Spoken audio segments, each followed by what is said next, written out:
मित्रों, आज मैं आप लोगों के सामने देवी भागवत में वर्णित कलयुग का वर्णन करने जा रहा हूँ। तो दोस्तों, वीडियो को शुरू करते हैं। देवी भागवत के नवम स्कंद के अष्टम अध्याय में श्री नारायण कलयुग का वर्णन करते हुए नारद जी से कहते हैं कि हे नारद, कलेः पंचसहस्रं च वर्षं स्थित्वा तु भारते जग्मुस्ताश्च सरिद रूपम विहाय श्रीहरे पदम। अर्थात कली के 5000 वर्षों तक भारत वर्ष में रहकर वे तीनों देवियों अपने नदी रूप का परित्याग कर वैकुंठ धाम चली जाएंगी। उसके बाद नारायण जी नारद जी को समझाते हुए फिर कहते हैं कि पुंसो भेद स्त्री भेदो विवाहो वापि निर्भय सुस्वामी भेदो वस्तुनाम भविष्यति तथा परम। के चले जाते ही सभी लोगों में परस्पर मैत्री का अभाव रहेगा। स्त्री विभेद अर्थात पुरुष स्त्री का ही भेद रहेगा। जाति भेद समाप्त हो जाएगा, जिससे किसी भी वर्ण के स्त्री पुरुष का परस्पर विवाह निर्भयता पूर्वक होगा। वस्तुओं में सुस्वामी भेद होगा, अर्थात लोग परस्पर एक दूसरे को कोई वस्तु नहीं देंगे।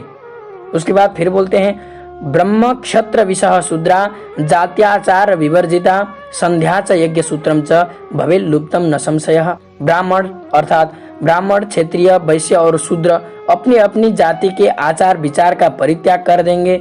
संध्या वंदन तथा यज्ञोपवीत आदि का लोप हो जाएगा, इसमें कोई संदेह नहीं है। दोस्तों, इस बात को तो हम अभी देख रहे हैं।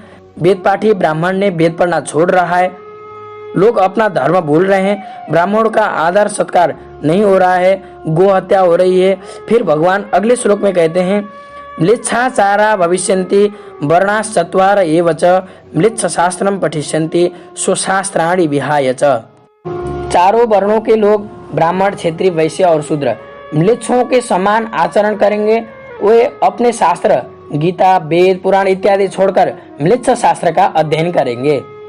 उसके बाद अगले श्लोक में बोलते हैं ब्रह्म क्षत्र विषाम वंशाः शूद्राणाम सेवकाः कलौ सूपकारा धावकाश्च वृषवाहाश्च सर्वशः।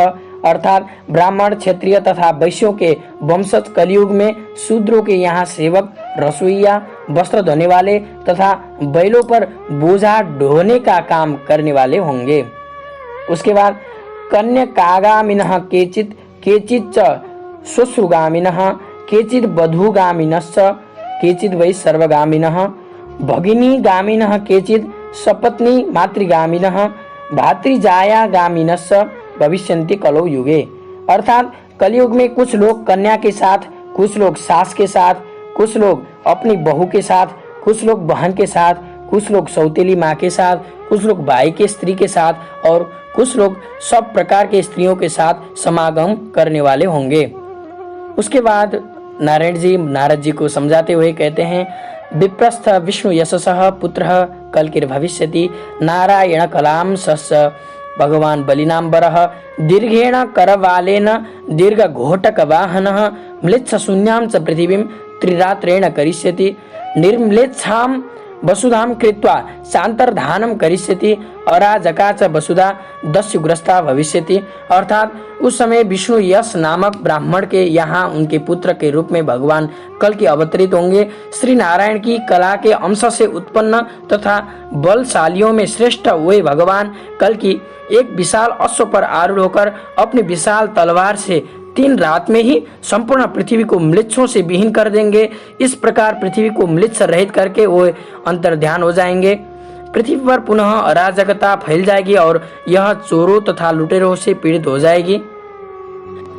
उसके बाद अगले श्लोक में बोलते हैं स्थूल प्रमाणा षड्रात्रम वर्षधारा प्लुतामही लोक शून्या वृक्ष शून्या ग्रह शून्या भविष्यति। अर्थात तदनंतर मोटी धार से निरंतर 6 दिनों तक असीम वर्षा होगी, जिससे संपूर्ण पृथ्वी आप्लावित हो जाएगी। वह प्राणियों, वृक्षों और घर आदि से विहीन हो जाएगी। तो दोस्तों, इस प्रकार श्री नारायण द्वारा कलयुग का वर्णन किया गया है देवी पुराण में। यह जो वर्णन किया गया है, अगर आप एकांत में चिंतन करेंगे तो यह आपको कहीं न कहीं सत्य होते हुए दिखाई देगा। तो दोस्तों, इसी प्रकार के धार्मिक एवं ज्योतिष संबंधी वीडियो देखने के लिए हमारे चैनल को सब्सक्राइब करना ना भूलें। धन्यवाद।